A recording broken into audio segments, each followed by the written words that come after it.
On September 10, 2001, a young physician walked out of a department store in Lower Manhattan and was never seen again. The next morning, the world changed forever. While thousands of lives were lost in the attacks on the Twin Towers, one woman's disappearance became one of the most haunting mysteries tied to that day. Was Dr. Sneha Anne Philip a hero who rushed into danger to save lives? Did she use the chaos to escape her troubled life? Or did something else entirely happen to her in the hours before the attacks? No body, no witnesses, no definitive answers, just a mystery that has divided investigators, sparked legal battles, and left a family searching for the truth for over 2 decades. This is not just another missing persons case. It's a story tangled in love, ambition, controversy, and a family's decades-long fight for answers. Today, we're diving deep into a case that challenges everything we think we know about that terrible day and reveals how sometimes the most compelling mysteries are found not in what we can prove, but in what we can never truly know. This is the story of the woman who vanished on the eve of 9/11. Sneha Anne Philip's story begins like so many immigrant success stories in America. Born in the beautiful state of Kerala, India, she was raised in a family that believed deeply in the power of education and hard work. Her parents, Ansu and Philip Kochio Philip, made the brave decision to leave everything they knew behind and immigrate to the United States when Sneha was young. The family settled first in upstate New York, near Albany, before eventually moving to Hopewell Junction, a quiet hamlet in Dutchess County. For Sneha, America truly was the land of opportunity. She excelled in her studies and showed an early passion for both science and art, a combination that would define her personality throughout her life. After graduating from Johns Hopkins University in 1991, Sneha set her sights on medicine. But her path to becoming a doctor had an unexpected romantic twist. At the Chicago School of Medicine, she met Ron Lieberman, a fellow student from Los Angeles who was a year behind her. Ron was a musician, and their shared love of creative pursuits brought them together. What happened next shows you the kind of person Sneha was. Instead of graduating on schedule, she took a year off to travel through Italy, ensuring that she and Ron could graduate together. That's not something you do casually. It shows someone who valued relationships and was willing to sacrifice personal advancement for love. Both secured prestigious internships in New York City after graduation.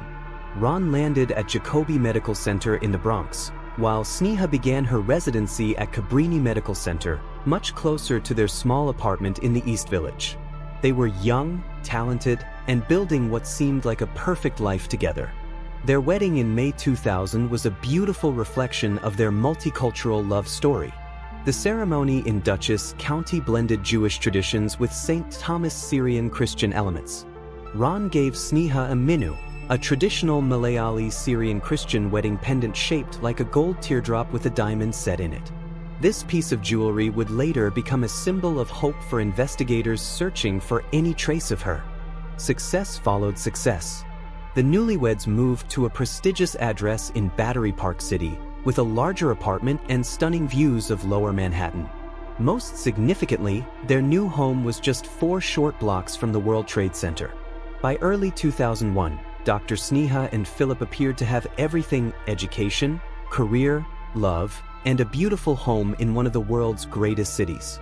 But appearances, as we'll discover, can be deceiving. Behind the facade of success, Sneha's professional life was beginning to unravel in ways that nobody could have predicted. At Cabrini Medical Center, problems were mounting that would ultimately derail her medical career. Hospital administrators had documented concerns about Sneha's punctuality. She was repeatedly late for shifts and important responsibilities. But the tardiness was just the beginning. More serious were the documented concerns about alcohol-related issues affecting her work performance.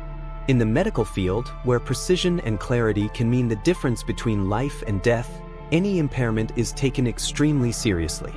The situation reached a crisis point when Sneha went out for what should have been a casual evening with fellow medical residents. During this outing, she claimed that a male colleague had sexually assaulted her. Standing up for herself, she reported the incident to police, beginning a legal nightmare that would follow her for months. The case took a shocking turn when the prosecutor reviewed the evidence. Instead of charging her colleague with sexual assault, They charged Sneha herself with falsely reporting an incident, a misdemeanor under New York law. The prosecutor offered her a way out, recant her story, and the charges would disappear. But Sneha refused. She spent a night in jail rather than admit to lying about what she believed had happened to her. Whether you believe her account or not, this decision reveals something crucial about her character. She was someone who would stand by her principles even when it cost her dearly. The legal troubles coincided with professional disaster. Cabrini Medical Center decided not to renew her contract, effectively ending her residency and threatening her entire medical career. For someone who had worked so hard to build a life in medicine, this must have been absolutely devastating. During this difficult period, Sneha's social life changed dramatically. She began spending nights out at various bars throughout Manhattan, particularly gay and lesbian establishments. Some of these venues were known for their rough clientele and late-night atmosphere. According to later police reports, she would sometimes leave these bars with women she had just met, staying out all night. Her husband Ron was watching the woman he loved transform into someone he barely recognized. The creative, brilliant physician he had married was staying out until dawn, facing legal troubles, and struggling to maintain her career. Despite the setback at Cabrini, Sneha managed to secure another opportunity, an internship in internal medicine at St. Vincent's Medical Center on Staten Island. This should have been her fresh start, her chance to rebuild and move forward. Instead, the problems followed her. She was already in trouble at St. Vincent's, having been suspended for missing a meeting with a substance abuse counselor. By September 2001, Sneha's life had become a complex web of unresolved issues. She faced a pending criminal charge, her new internship was in jeopardy, and her marriage was under tremendous strain. None of these problems were necessarily permanent or insurmountable, but they created a backdrop of instability that would later become crucial to understanding what happened next. As September 10th dawned, Sneha had a court date to face her legal troubles. It would be the last day anyone could definitively place her anywhere. September 10th, 2001 started like any other day for millions of New Yorkers. The weather was pleasant, the city was bustling, and most people were simply going about their ordinary routines. For Sneha Philip, it was a day off from her troubled internship at St. Vincent's Medical Center. According to Ron, Sneha had planned to spend the day cleaning their Battery Park City apartment. Her cousin was scheduled to visit for dinner in 2 days, and she wanted everything to be perfect. It was the kind of domestic planning that suggests someone thinking about the future, not someone planning to disappear. The morning began with a 2-hour online chat with her mother, Anne Philip, back at the family home in Poughkeepsie. During this conversation, Sneha mentioned something that would become absolutely crucial to her case.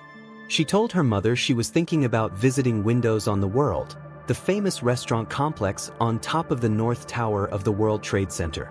A friend was planning to get married there the following spring, and Sneha wanted to check out the venue. Windows on the World was one of New York's most prestigious dining destinations, offering breathtaking views from the 106th and 107th floors. The fact that she mentioned visiting this specific location on September 10th would later become central to her family's beliefs about what happened to her. But before any sightseeing could happen, Sneha had legal obligations. That morning, she appeared in court for her formal arraignment on the misdemeanor charge. She pleaded not guilty, maintaining her innocence in the case that had already cost her so much. What happened after the court appearance is disputed. The police report filed much later claims that Sneha and Ron had a loud argument about her problems and her habit of staying out all night. According to this account, the fight ended with Sneha walking away, leaving Ron to go home alone. However, Ron vehemently disputes this version of events. He insists no such argument took place and that he never even spoke with the detective who supposedly documented this conversation. This discrepancy would later become one of many contentious points between the family and law enforcement. At 4 p.m., Sneha signed off from her chat with her mother and left the apartment. Her first stop was routine, dropping off clothes at a neighborhood dry cleaner. Then she made her way to Century 21, a popular discount department store in Lower Manhattan known for offering designer goods at reduced prices. Using their American Express card, Sneha made several purchases that investigators would later analyze for clues about her state of mind. She bought lingerie, a dress, pantyhose, and bed linens. At an annex to the store, she purchased 3 pairs of shoes. These weren't random purchases. The lingerie and dress suggested someone planning for romantic occasions. The bed linens indicated domestic concerns. The shoes, 3 pairs, suggested either a love of footwear or preparation for different aspects of her life. Were these the purchases of someone planning to disappear, or simply a young woman buying things she needed and wanted? At 7:18 p.m., security cameras captured what would become the most analyzed footage in this entire mystery. The surveillance video shows Sneha browsing casually in the coat department of Century 21, appearing relaxed and unhurried. This grainy footage represents the last confirmed sighting of Dr. Sneha Anne Philip. The credit card records from these purchases are the final definitive proof of her presence anywhere. After 7:18 p.m. on September 10, 2001, Sneha seemed to vanish into the night. Ron returned to their apartment after midnight and noticed Sneha wasn't home. This wasn't unusual given her recent pattern of extended nights out. He went to bed, planning to remind her the next time he saw her to call when she stayed out so late. But something unusual did happen that night. At 4 a.m., someone called Ron's cell phone from their home landline. Ron doesn't remember this call clearly, though he thinks he might have briefly awakened to check his voicemail. The call was short and no message was left. This 4 a.m. phone call would become one of the most intriguing pieces of evidence in the entire case. Who made that call? Had Sneha returned home? Was she trying to reach Ron? Or was there some other explanation? When Ron woke up at 6:30 a.m. on September 11th to prepare for work, Sneha still wasn't home. Again, given her recent behavior, this wasn't necessarily alarming. Ron went about his morning routine, getting ready for what he expected would be just another day at the hospital. At 8:46 a.m., as Ron was beginning his workday in the Bronx, American Airlines Flight 11 was slamming into the North Tower of the World Trade Center at 465 miles per hour, just 4 blocks from where Sneha and Ron lived. The question that has haunted everyone involved in this case for over 20 years is simple yet impossible to answer with certainty. Where was Sneha Anne Philip at 8:46 a.m. on September 11, 2001?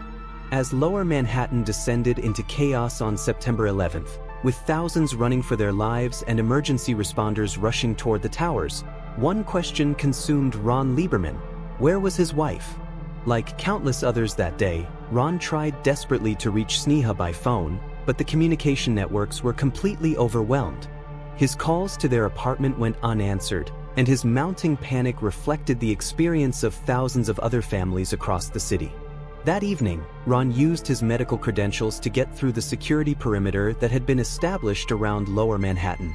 What he found when he finally reached their apartment was both heartbreaking and puzzling. The window had been left open, and fine dust from the collapsed towers had settled throughout their home like a gray shroud. In this dust, Ron could see the tiny paw prints of their 2 kittens who had been walking around the apartment. But there were no human footprints, no indication that Sneha had returned home after the attacks. It was a detail that would prove significant as the investigation unfolded. Ron and the Philip family began the agonizing process that hundreds of other families were going through, posting missing person flyers throughout the city, contacting hospitals, and reaching out to anyone who might have information about their loved one. Ron's methodical approach led him to contact American Express about Sneha's last known purchases.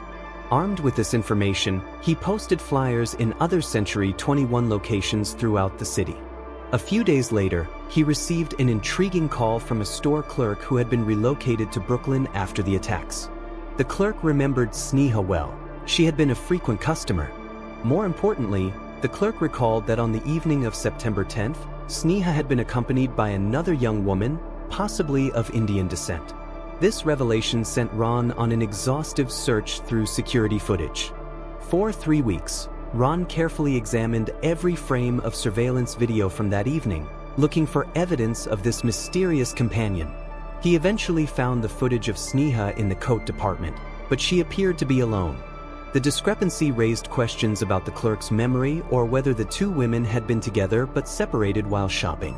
Frustrated by what he perceived as insufficient attention from police detectives, who initially seemed to assume Sneha had died in the attacks like so many others, Ron made a crucial decision.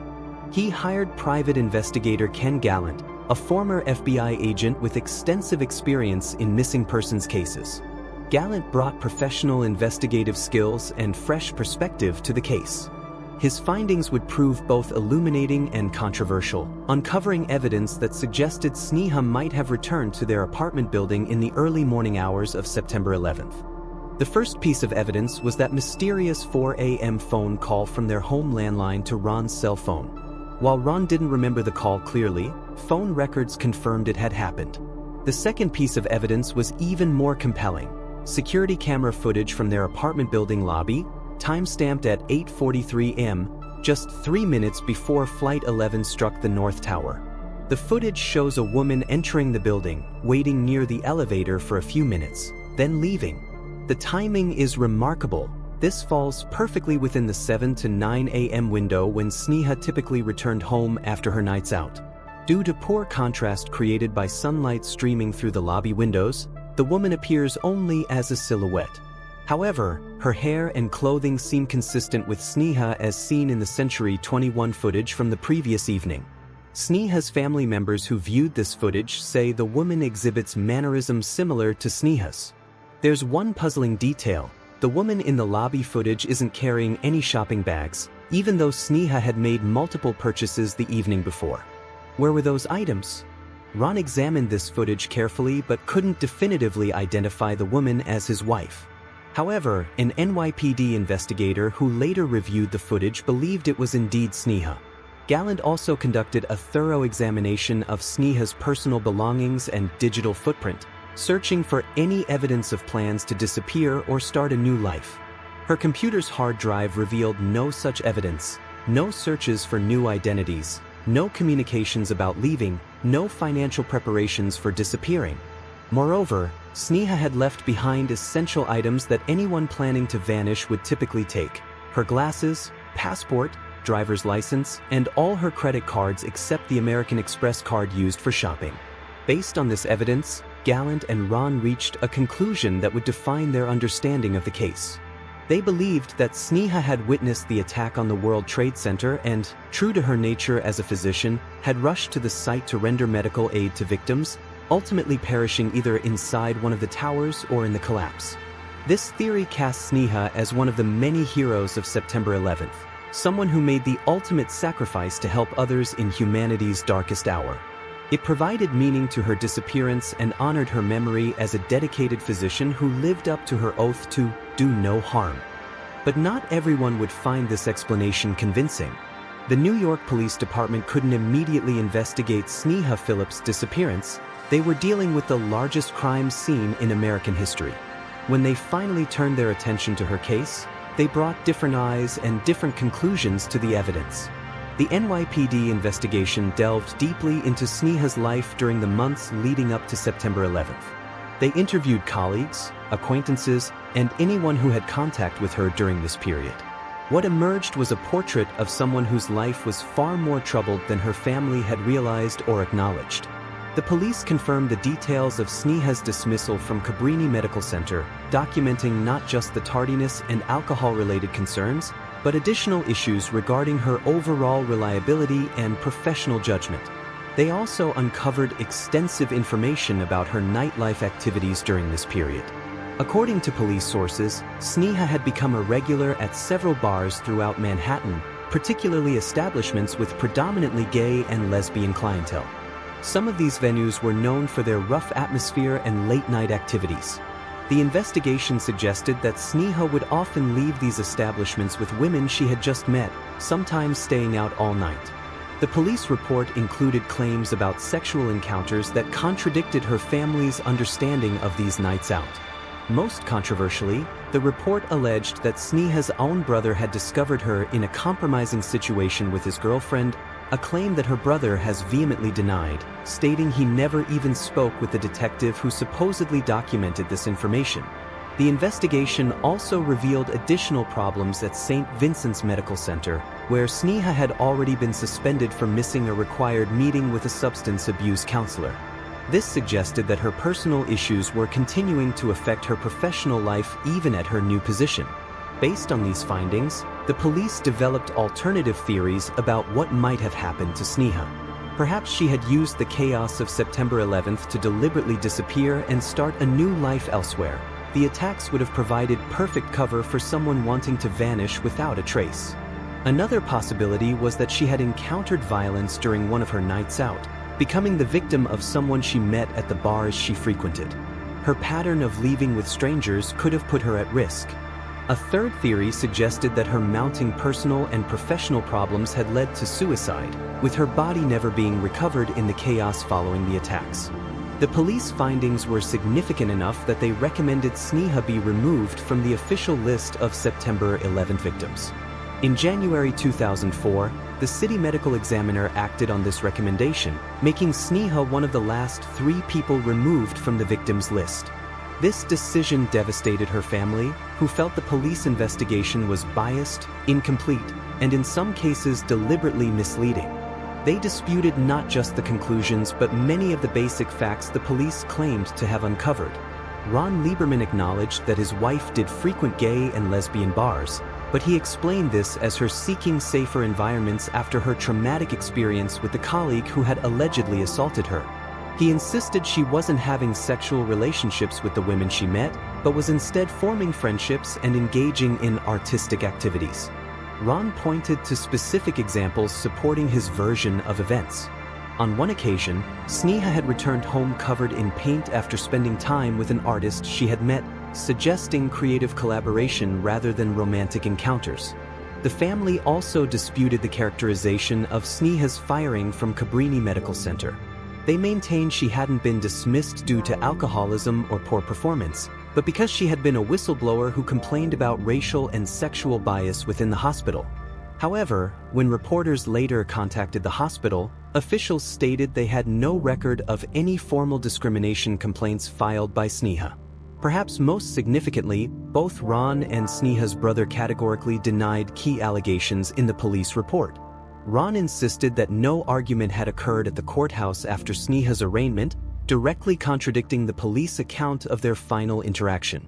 The family raised serious questions about the investigation's methodology, pointing out that many of the most damaging claims appeared to be based on hearsay rather than direct evidence. They also noted that the investigation had begun much later than it should have, after memories had faded and potential witnesses had dispersed. This fundamental disagreement about the facts of Sneha's life and character created a situation that could only be resolved through the legal system. The stakes were enormous, not just Sneha's official recognition as a September 11 victim, but her legacy and her family's ability to find meaning in their tremendous loss. In 2003, Ron Lieberman filed a petition in New York County Circuit's court seeking to have his wife officially declared a victim of the September 11 attacks. This wasn't just about legal recognition, it was about benefits, memorialization, and most importantly for the family, establishing the truth about what happened to Sneha. New York state law requires clear and convincing evidence of a victim's exposure to lethal peril for any presumption of death to apply. This high legal standard demands evidence that makes a conclusion highly probable rather than merely possible. Ron's argument was straightforward.